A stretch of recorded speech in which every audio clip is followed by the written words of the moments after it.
Students, now I am about to discuss one of the most important formulas for the coordinate geometry system. ये coordinate geometry में use होने वाला सबसे पहला tool है या सबसे पहला फॉर्मूला है जो कि बहुत यूज़ होता है और आगे भी आने वाले क्लासेस में जब आप हायर क्लासेस में जाओगे उसमें भी आपको इसका यूज़ बहुत दिखेगा. तो ये सबसे पहला फॉर्मूला है जो कि कैसे काम करता है. Let me explain to you. For suppose you have a Cartesian coordinate system.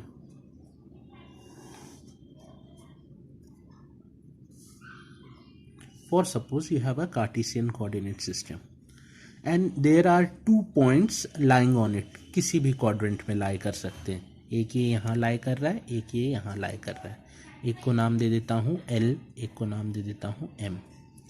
L क्योंकि थर्ड में है तो इसको अपने मन से कोऑर्डिनेट्स दे देता हूँ -3 -2 और ये फर्स्ट में है इसको अपने मन से नाम दे देता हूँ 4,3 मान लो. ठीक है.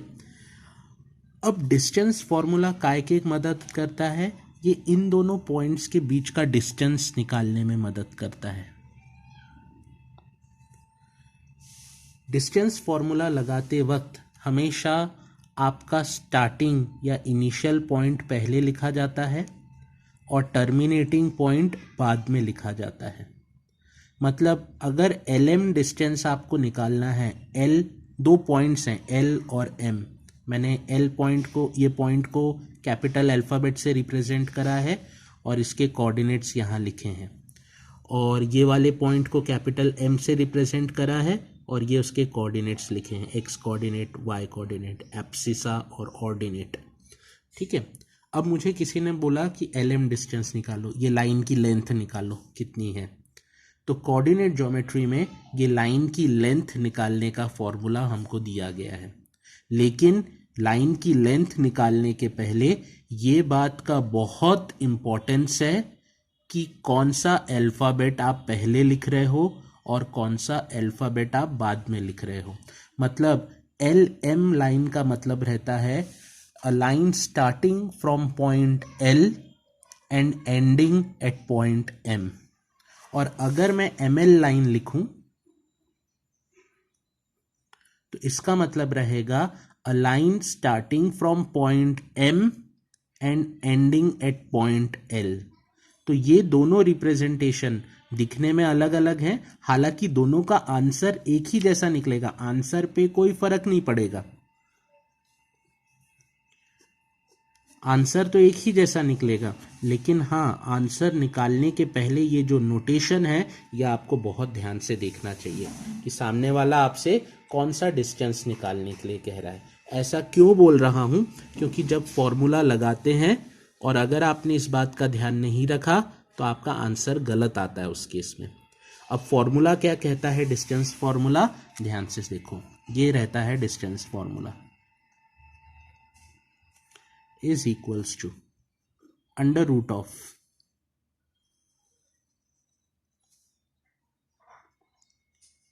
x2 minus x1 का whole square plus y2 minus y1 का whole square.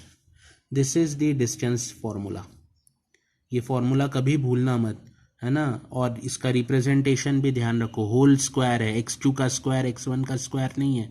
x2 minus x1 का होल स्क्वायर और y2 माइनस y1 का होल स्क्वायर. अब देखो अप्लाई कैसे करते हैं. सबसे पहले आप ये देखो आपको कौन सा डिस्टेंस निकालने के लिए, मान लो LM बोला है निकालने के लिए. तो जो L के कोऑर्डिनेट्स रहेंगे, L पहले आ रहा है ना, तो आप L के कोऑर्डिनेट्स को डेजिग्नेट करोगे x1 और y1 के नाम से.